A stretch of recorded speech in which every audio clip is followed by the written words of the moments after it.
Hello and welcome to Achievers Hive. Today I have brought you a wonderful video. I mean it is going to be really very important for you. अगर आप class 12th में हैं या फिर आप BA में admission लेना चाहते हैं साइकोलॉजी या साइकोलॉजी ऑनर्स आप करना चाहते हैं तो ये वीडियो आपके लिए है.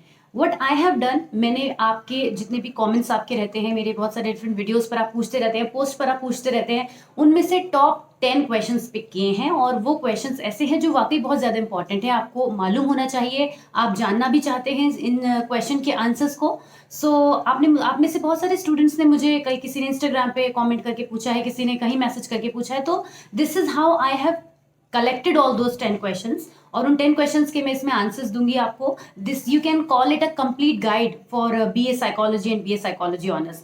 तो एक एक करके क्वेश्चन पिक करते हैं. Let us begin today's video. सबसे पहला क्वेश्चन है, what is the eligibility criteria for taking admission in BA psychology और BA psychology honours. See the criteria is same for both of them. आपके पास 12th में psychology एक subject होना चाहिए, आपके 50% मार्क्स होने चाहिए, टोटल आपके होने चाहिए. ऑल्सो इन साइकोलॉजी आपके 50% होने चाहिए. काफ़ी सारे कॉलेजेस ऐसे हैं जो इस फिल्टर को बढ़ा देते हैं, यानी कि 55% भी कर सकते हैं और 60% भी कर सकते हैं, बट मिनिमम 50% आपके मार्क्स होने ही चाहिए. तो इस तरह से आप बीए साइकोलॉजी या बीए साइकोलॉजी ऑनर्स में एडमिशन ले सकते हैं. Question number 2 is very very important question. This is I'm marking it before telling you the question कि if psychology is an optional subject in class 12th can we still take admission. ये question मुझे सबसे ज्यादा पूछा है, बहुत सारे लोगों ने पूछा है, तो मैं इसका आंसर आपको देना चाहती हूँ. The answer to this question is yes. See, when you take psychology as an optional subject in class 12th or 11th, you study it like a whole subject. आप इसको optional की तरह नहीं पढ़ते, आपके लिए subject पूरा ही होता है. जिस तरह से सारे पेपर्स के सारे पेपर्स देते हैं, आप सारे सब्जेक्ट के एग्जाम्स देते हैं, बिल्कुल उसी तरह इसका भी आप एग्जाम देते हैं, प्रैक्टिकल करते हैं, एवरीथिंग यू डू राइट. ये सब्जेक्ट जो है आपको और सारे सब्जेक्ट्स में से चॉइस करना जरूर होता है, बट जब आप इसे पढ़ते हैं तो आपको सारा पढ़ना होता है. तो जब आप इसको सब्जेक्ट को ऑप्ट कर लेते हैं तो आपका ये एक मेन सब्जेक्ट बन जाता है. तो इसीलिए आपको इसमें बिल्कुल भी कंफ्यूज नहीं होना है कि अगर ऑप्शनल सब्जेक्ट है तो क्या हम इससे अपना करियर परस्यू कर सकते हैं, क्या इस सब्जेक्ट को हम आगे लेकर चल सकते हैं. बिल्कुल भी कंफ्यूजन वाली कोई बात नहीं है इसमें. If you have taken psychology as an optional subject in class 11th and 12th, no doubt you can take admission in BA psychology और साइकोलॉजी ऑनर्स. तो answer to this question is yes. Question number 3 is, what is the difference between BA psychology and BSc psychology. इसी में से 2-3 question और बनते हैं, but the question will remain question number 3 कि BA और बीएससी साइकोलॉजी में क्या डिफरेंस है, BA psychology honours and BSc psychology honours में क्या डिफरेंस है. So the difference is between the arts and the science stream. बहुत सारे लोगों को एक कंफ्यूजन रहता है कि हम साइंस कॉमर्स या फिर आर्ट्स स्ट्रीम के हैं तो हम साइकोलॉजी से करियर परस्यू कर सकते हैं. आप किसी भी स्ट्रीम के हो, that is not at all an issue. आप साइकोलॉजी को ले सकते हैं क्योंकि साइकोलॉजी एक साइंटिफिक सब्जेक्ट भी है और साइकोलॉजी आर्ट्स की कैटेगरी में भी आता है. इसीलिए बीए का कोर्स भी अवेलेबल रहता है और बीएससी का भी कोर्स अवेलेबल रहता है. जब आप आर्ट्स की फॉर्म में साइकोलॉजी में आगे बढ़ना चाहते हैं, आर्टिस्टिक वे में इसमें वर्क करना चाहते हैं, then it becomes BA psychology. और अगर आप ऑनर्स की फॉर्म में करते हैं then it becomes BA psychology honours. और जब आप साइंस स्ट्रीम में चलते रहना चाहते हैं और आप साइकोलॉजी से ऑनर्स या बीए साइकोलॉजी बीएससी साइकोलॉजी करना चाहते हैं, तो साइंस की जब कैटेगरी में आप चलते हैं then it becomes BSc psychology और BSc psychology honours. So this is the difference between these two. Next is BA psychology और बीए साइकोलॉजी ऑनर्स में क्या डिफरेंस है. This is a very important question. Most of you have asked me this. Question number 2 के बाद ये 4th question जो है ये काफी ज्यादा इंपॉर्टेंट है. आप लोगों को बहुत कंफ्यूजन है कि ऑनर्स ज्यादा इंपॉर्टेंट है या नॉर्मल अगर हम बीए साइकोलॉजी से कर ले तो वो भी काम चल जाएगा. See I would tell you honest think about it, very very honestly I tell you कि जिस तरह से हम ये जानते हैं कि सारे सब्जेक्ट अपनी अपनी जगह इंपॉर्टेंट होते हैं राइट. आपको पता है मैथ्स इंपॉर्टेंट है, इंग्लिश इंपॉर्टेंट है, साइंस इंपॉर्टेंट है, बट जब किन्हीं 2 सब्जेक्ट का कंपैरिजन की सिचुएशन आती है तो ऑब्वियसली उनमें से कोई एक ज्यादा इंपॉर्टेंस ले जाता है. जैसे कि हम आर्ट्स और साइंस का कंपैरिजन अगर करें तो कुछ जगहों पर जहां पर साइंस की रिक्वायरमेंट ज्यादा है वहां साइंस वेटेज ले जाती है, जहां आर्ट्स की वैल्यू ज्यादा है वहां आर्ट्स वेटेज ले जाती है. तो इस तरह से इस चीज को समझने की कोशिश कीजिए कि जब हम बीए साइकोलॉजी नॉर्मली करते हैं या बीए साइकोलॉजी ऑनर्स के साथ करते हैं, and the same goes for MA psychology and MA psychology honours. Similar goes for BSc psychology and BSc psychology honors and MSc psychology MSc psychology honors. बहुत सारे question के एक ही में मैं आपको आंसर देने जा रही हूँ कि हम जब हम नॉर्मल साइकोलॉजी से कोई भी कोर्स करते हैं या ऑनर्स के साथ कोर्स करते हैं तो वेटेज ऑनर्स ज़्यादा लेकर जाता है। रीज़न ये है कि ऑनर्स में जो आपको सब्जेक्ट्स पढ़ाए जाते हैं, जो भी चीज़ें कराई जाती हैं, वो एक्सपेरिमेंटल लेवल पर ज़्यादा होती हैं, वो स्टडी लेवल पर ज़्यादा होती हैं, सिलेबस में भी ज़्यादा होता है। सिलेबस ज़्यादा होने का मतलब ये नहीं है कि आप ये सोचें कि इसमें ज़्यादा सिलेबस है तो हम उसे ना पढ़ें, उस सेंस से नहीं समझना है। चीज़ें ज़्यादा एक्सपेंड होती हैं ऑनर्स के साथ जब आप करते हैं।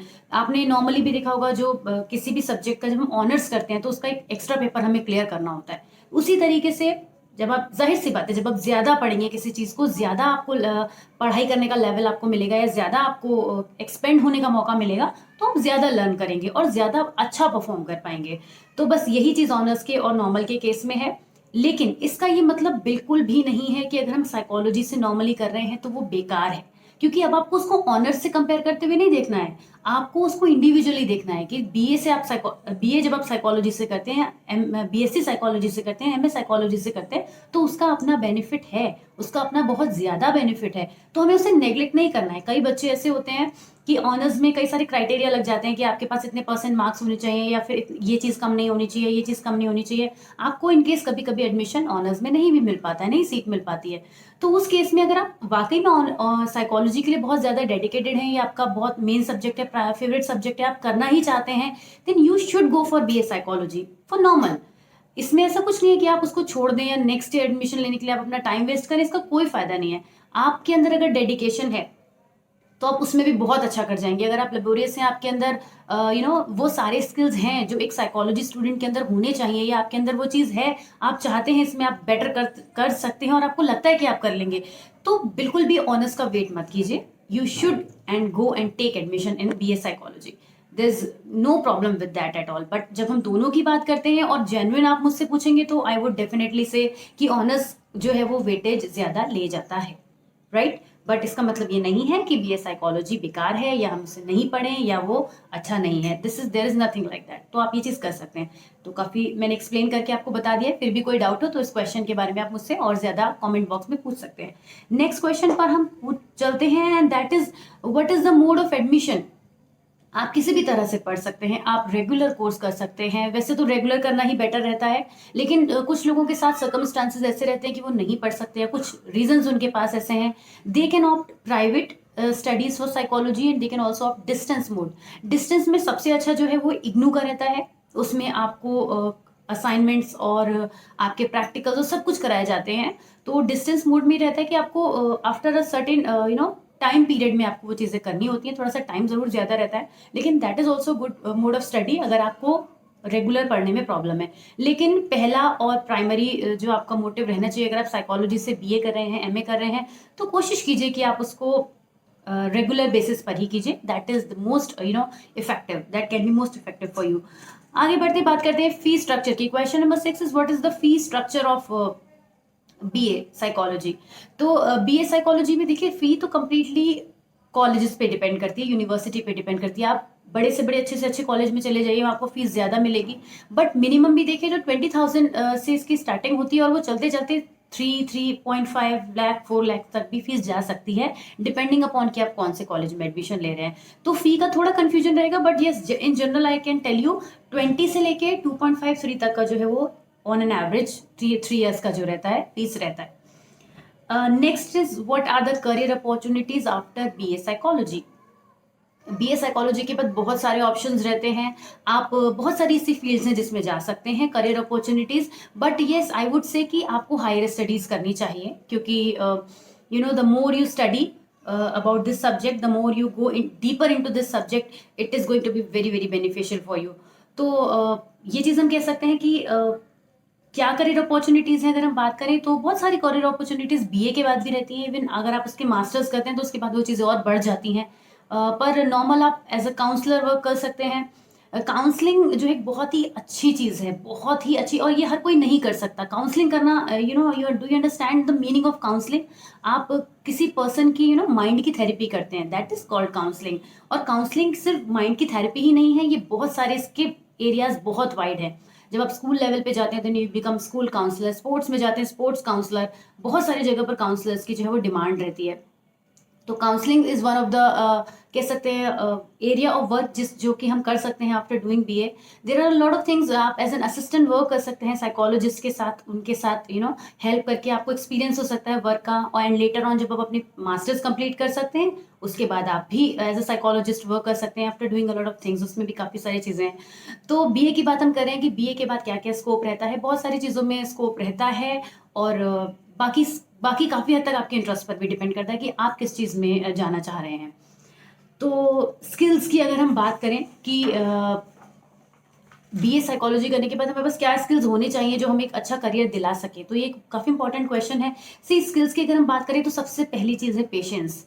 पेशेंस आपके अंदर होना चाहिए, क्योंकि ये जो फील्ड है साइकोलॉजी की, this is about understanding people in which ever way you go. आप किसी भी टाइप के वर्क में चले जाइए, अगर आप साइकोलॉजी से जुड़े हैं, you should have a lot of patience in you, जिससे कि आप चीज़ों को, सिचुएशन को, लोगों को समझ सकें.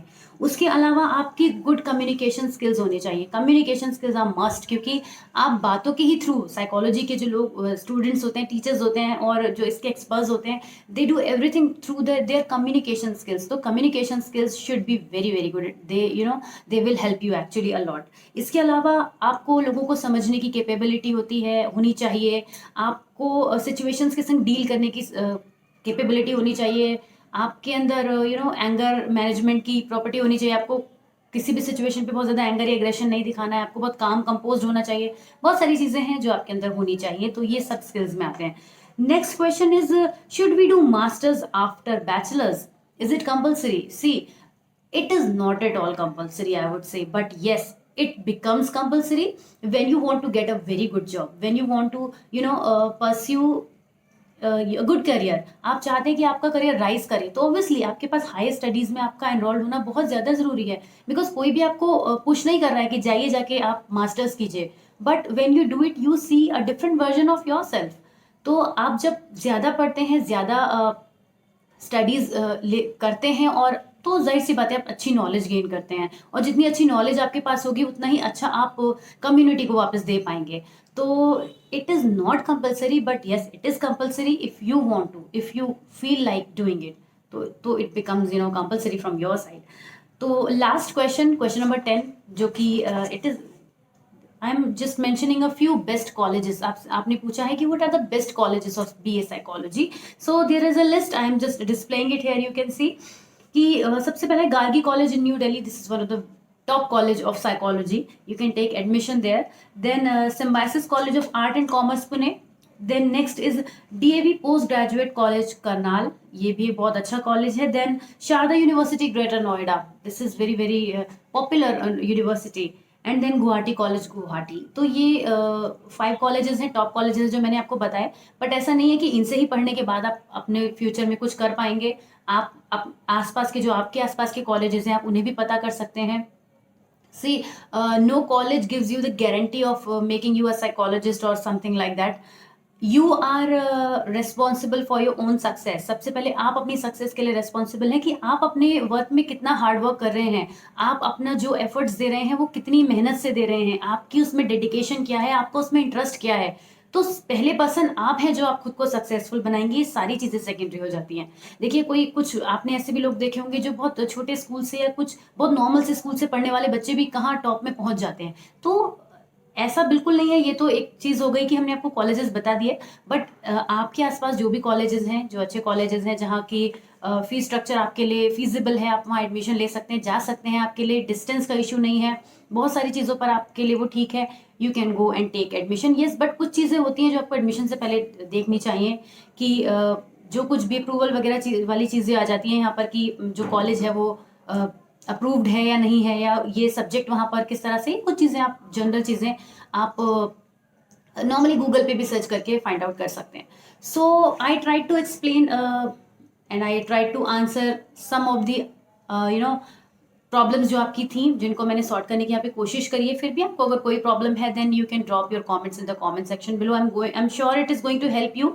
And please like to this video. अगर आपको ये वीडियो अच्छा लगा है, if you think it is useful for you, then give your one like and subscribe to our channel if you have not done it yet. Also keep liking our videos, keep showing your support like you always do. Thank you so much. See you soon in the next video. Till then, take care. Bye bye.